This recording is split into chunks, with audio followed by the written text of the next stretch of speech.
Assalamualaikum warahmatullahi wabarakatuh. Selamat pagi dan salam sejahtera untuk kita semua. Perkenalkan, saya Faridah SPD, berasal dari Kabupaten Pasir, Kalimantan Timur. Saya mahasiswa Universitas Mula Warman, PPG Angkatan 1 dalam jabatan 2022-2023.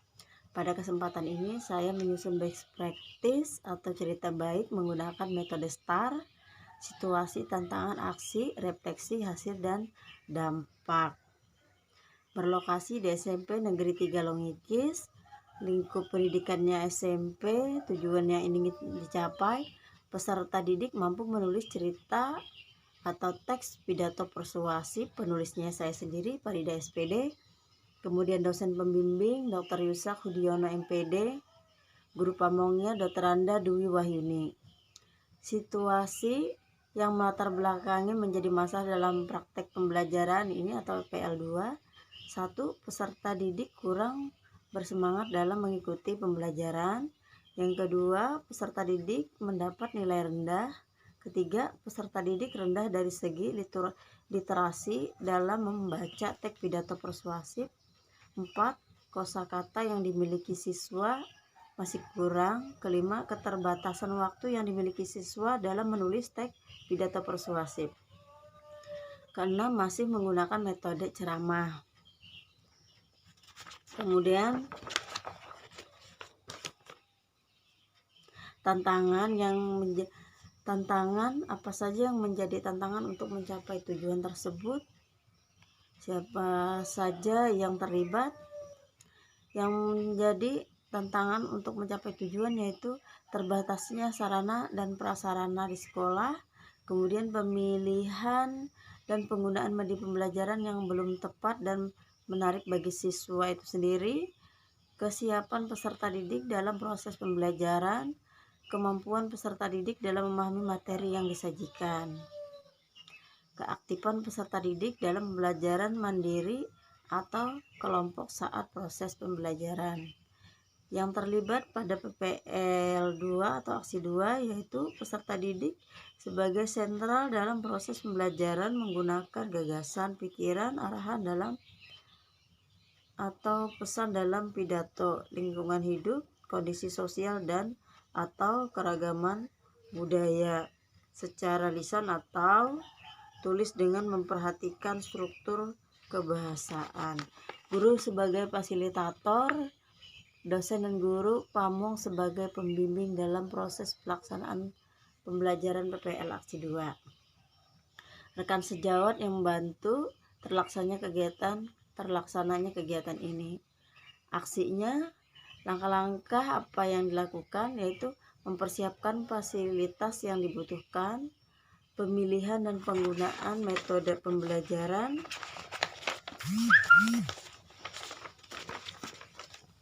strategi yang dilakukan adalah memilih media pembelajaran yang tepat, menarik, dan juga sesuai dengan karakteristik dan kebutuhan siswa. Proses pemilihan media pembelajaran yang berupa video harus mencakup materi yang sesuai, suara dan tampilan video yang jelas dan mudah dimengerti. Sumber daya atau materi yang diperlukan adalah kemampuan guru dalam mengoperasikan alat-alat seperti laptop, LCD, jaringan internet. Mendapatkan dukungan dari kepala sekolah membutuhkan kerjasama antara siswa dan teman sejawat yang membantu pada saat pengambilan video. Refleksinya, dampak dari aksi dan langkah-langkah yang dilakukan yaitu penggunaan dari video pembelajaran dan presentasi sangat membantu pemahaman siswa terkait materi yang diajarkan. Pemilihan model dan metode sangat efektif dilihat dari keaktifan siswa melakukan setiap kegiatan pembelajaran. Semua dapat dilakukan sesuai dengan apa yang telah direncanakan, mencapai kegiatan sesuai dengan harapan. Apakah hasilnya efektif? Mengapa hasilnya sangat efektif? Karena peserta didik sangat antusias saat pembelajaran berlangsung, mulai dari pendahuluan hingga proses pembelajaran selesai. Bagaimana respon orang lain terkait dengan strategi yang dilakukan? Respon kepala sekolah sangat positif dan mendukung penuh atas kegiatan pembelajaran tersebut. Begitu juga teman sejawat beserta siswa itu sendiri sangat antusias dalam belajar. Kita menggunakan praktek pembelajaran tersebut. Terima kasih. Assalamualaikum warahmatullahi wabarakatuh. Assalamualaikum warahmatullahi wabarakatuh. Saya Nasrul Umar SAG selaku Kepala Sekolah SMP Negeri 3 Longkis sejak tahun 2019. Pada kesempatan ini saya sebagai Kepala Sekolah memberikan penilaian dan memberikan penjelasan kepada Ibu Farida SPD sebagai guru bahasa Indonesia di sekolah ini, dan membenarkan bahwa benar-benar Ibu Farida SPD adalah guru bahasa Indonesia. Di dalam pelaksanaan PPL kami telah mengamati bahwa pelaksanaan PPL 2 di SMP Negeri 3 Longkis yang disampaikan oleh Ibu Farida dengan tema menulis teks pidato persuasif. Nah, setelah kita amati dan setelah kita lihat dan setelah kita mengikuti sampai akhir, maka siswa yang sebelum pembelajaran dilaksanakan belum mengerti apa itu pidato persuasif, maka setelah pembelajaran selesai dan diadakan evaluasi, maka siswa sudah mulai memahami tentang pembuatan teks pidato persuasif. Mungkin ini yang bisa saya sampaikan berkenaan dengan pelaksanaan PPL Ibu Farida SPD di SMP Negeri 3 Longkis pada kesempatan ini. Dan saya akhiri. Assalamualaikum warahmatullahi wabarakatuh. Selamat siang Bapak Ibu Pembina PPG Bahasa Indonesia. Perkenalkan, nama saya Ibu Maria Guretti, guru mata pelajaran matematika dari SMP Negeri 3 Longkis. Di sini saya mau memberikan komentar tentang hasil pembelajaran terkait PPG dari teman kerja kami, Ibu Farida SPD sebagai guru bahasa Indonesia. Saya akan memberikan komentar tentang penilaian dari hasil PPL yang kedua. Jadi hasil yang diperoleh dengan metode pembelajaran yang ada itu, siswa-siswa kami bisa menyusun pidato singkat dan bisa merangkai kata-kata dengan sedikit sempurna. Demikian komentar dari saya, semoga bermanfaat bagi Bapak Ibu guru yang lain. Selamat siang. Selamat siang. Perkenalkan, nama saya Pankrasius Mario Mbake, saya dari kelas 9A, sekolah di SMP Negeri 3 Longkis. Saya baru saja selesai belajar cara menyusun teks pidato persuasif, dan dari tidak tahu saya menjadi tahu cara menyusun teks pidato persuasif. Bahkan saya bisa menuliskan teks pidato persuasif yang sederhana. Terima kasih. Warahmatullahi wabarakatuh.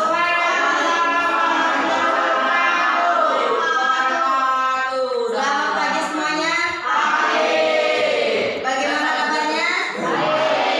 Sehat? Tetap semangat? Alhamdulillah. Sebelum kita belajar, kita harus berdoa dulu agar apa yang kita lakukan mendapat berkah. Kita belajar mudah menerima ilmu. Kalau begitu silakan ketua kelas pimpin berdoa dulu. Sebelum belajar, marilah kita berdoa menurut agama dan kepercayaan kita masing-masing. Berdoa mulai.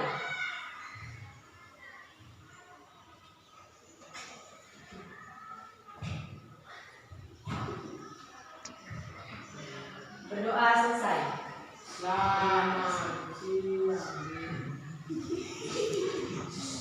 Untuk selanjutnya, Ibu akan melakukan presensi atau daftar hadir kalian yang masuk pada pelajaran hari ini.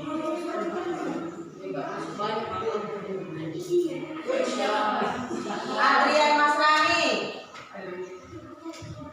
Alex Sundar, mana? Coba perhatikan baik-baik. Ya, simak baik-baik video berikut ini. Pada kesempatan ini kita belajar tentang cara menulis pidato persuasi.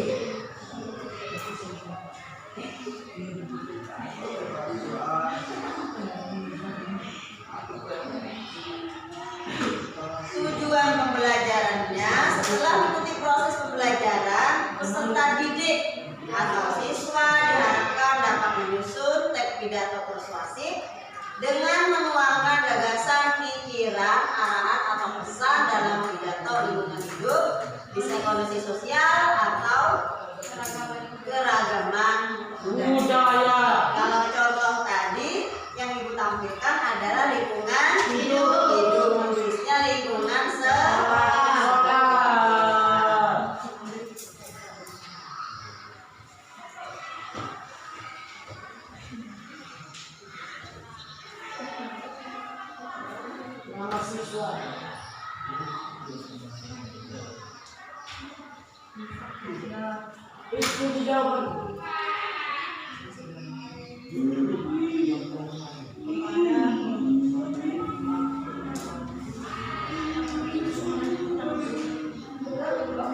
Nah, perhatikan cara menyusun teks pidato persuasif. Contohnya, lihat tentang kelestarian lingkungan hidup. Ini coba baca dulu. Satu, cara menyusun teks pidato persuasif. Apa? Meneruskan tema atau pokok pidato.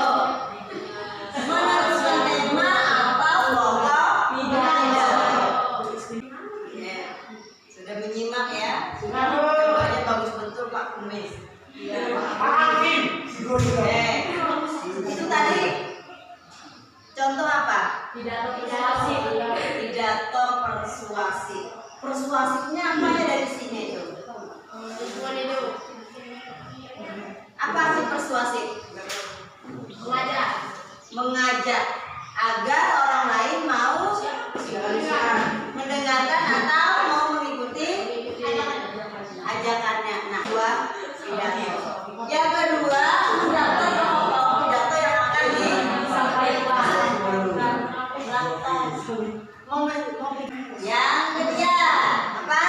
Menyusun rangka pidato. Nah, rangka pidato yang ada salam, ada isi, ada jadi kalau tadi kan Ibu langsung tampilkan dari menyusun teks pidato tadi, hal apa yang kalian tidak mengerti boleh bertanya. Nggak usah takut salah. Yang tidak mengerti boleh tanya. Sebelum Ibu bagikan lembar kerja siswa atau lembar kerja peserta didik, hal apa yang tidak dimengerti boleh tanya. Mengembangkan kerangka pidato. Nah, mengembangkan kerangka pidato itu kan cara pidato itu ada berapa macam? Ada tahapnya kan, dari tahap pembuka, ada isi, ada penutup. Nah, kerangka pidato. Nah, ini dia. Coba perhatikan edukasi pidato persuasif atau kerangka pidato. Pembukaan, ada pembukaannya. Diuraikan, dijelaskan dari salah. Coba membuat perhatian. Cara pembukaan yang dibuat ada 5 unsur. Membuat perhatian melalui pernyataan yang dramatis dengan bantuan visual. Hubungan dengan audiensi, kita harus tahu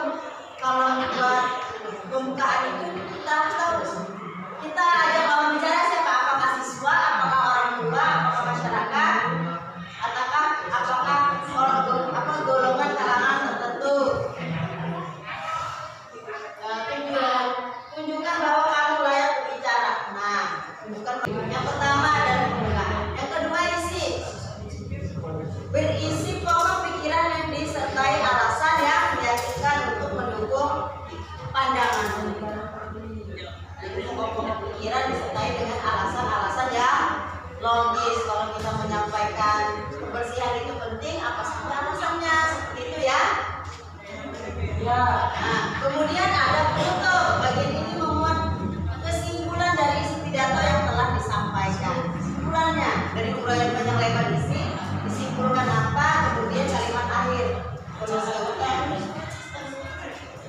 Yang biasanya oleh karena itu saya ingatkan kembali bahwa kebersihan lingkungan itu sangat penting. Kita bahasnya kebersihan lingkungan. Kemudian apabila kata-kata saya ada kekurangan, mohon maaf, saya akhiri. Biasanya itu adalah kata-kata penutup. Yang jelas tidak lupa dalam penutup adalah berisi kesimpulan dari isi pidato. Nah, itulah kerangka pidato yang akan dikembangkan, dijelaskan lewat naskah pidato. Seperti itu. Ada lagi yang ditanyakan? Ada lagi?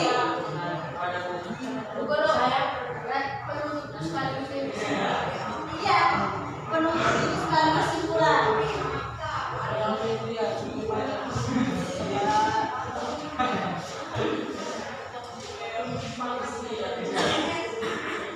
Penutup bagian ini memuat kesimpulan dan isi pidato yang telah disimpulkan, kan? Penutup berisi kesimpulan dari isi pidato yang telah disimpulkan. Berarti dari nomor 2 yang panjang lebar di situ disimpulkan lewat kata-kata penutup. Menunjukkan isi kesimpulan, kemudian kata-kata penutupnya. Ya. Nah, di dalam penutup isi kesimpulan dan bagian penutup kata-kata akhir. Kalau begitu, Ibu akan membagikan lembar kegiatan peserta didik. Berapa kelompok tadi? 6 ya.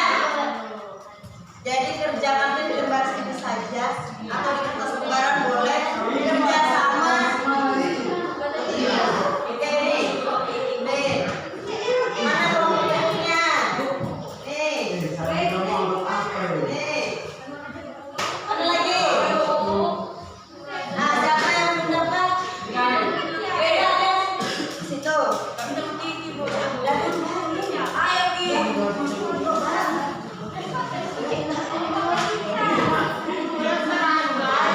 Silakan kerja baik-baik. Silakan duduk. Bu, kalau yang dipanggilkan namanya silakan perwakilan maju. Assalamualaikum dan selamat pagi. Kita semua hormati guru dan teman-teman yang saya kasihi.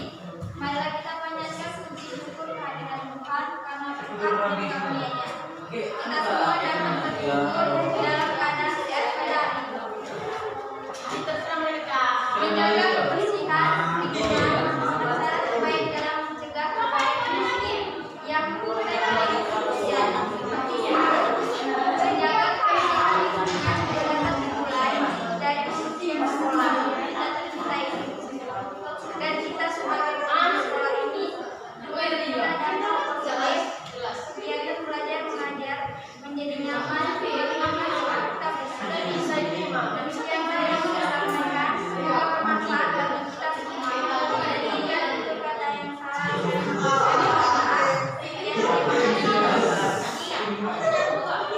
Terima kasih. Tadi sudah dibacakan oleh temannya tentang apakah pidato ini. Kebersihan lingkungan sekolah.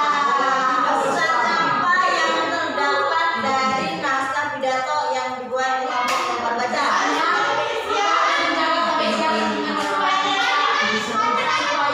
Supaya tidak ada penyakit dan tidak menyebarkan polusi atau bau yang Oke, kelompok lain apa? Yang didengar tadi?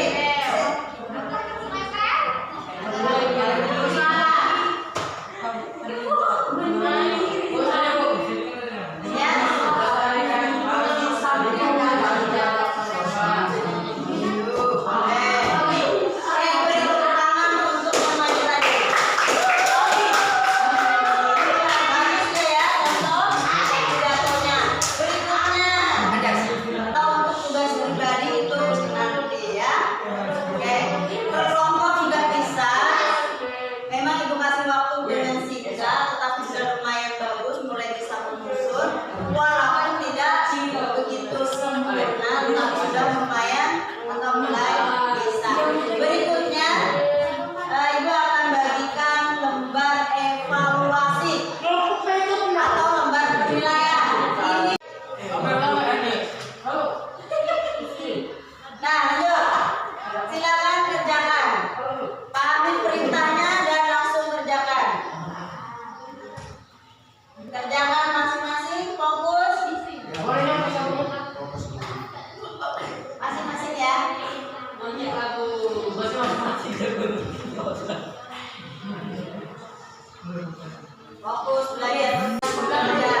Ibu bacakan teks pidatonya ya. Kita mencari bagian isi. Dengan melakukan penghijauan di lingkungan sekolah, artinya kita semua sudah membantu melestarikan lingkungan dan mencegah terjadinya pemanasan global. Itu termasuk juga bagian dari isi. Untuk itu, pohon-pohon yang akan ditanam diperoleh dari anggaran OSIS, sehingga teman-teman serta ibu dan bapak guru tidak perlu khawatir. Semoga kedepannya sekolah kita ini menjadi sekolah yang sehat dan dapat dicontoh oleh sekolah-sekolah lainnya. Demikian pidato yang dapat saya sampaikan. Terima kasih atas perhatian dan kurang lebihnya saya mohon maaf. Assalamualaikum warahmatullahi wabarakatuh dan selamat siang. Nah, ini adalah termasuk bagian dari penutup. Pertanyaannya lagi berikutnya, yang mana? Tahap argumen. Argumen itu alasannya. Ya, dia bilang sekolah kita tuh harus bersih, harus sehat. Alasan apa? Nih, dengan melakukan ujian sekolah artinya kita semua sudah membantu melestarikan lingkungan dan mencegah pemanasan global. Oke, inilah alasan. Nah, kuliah kerjaan kalian ini sudah lumayan bagus, tinggal ditingkatkan kembali agar lebih rajin, lebih fokus pada membaca teksnya. Oke, atas perhatiannya Ibu ucapkan terima kasih. Akhirul kalam, assalamualaikum warahmatullahi wabarakatuh dan selamat siang.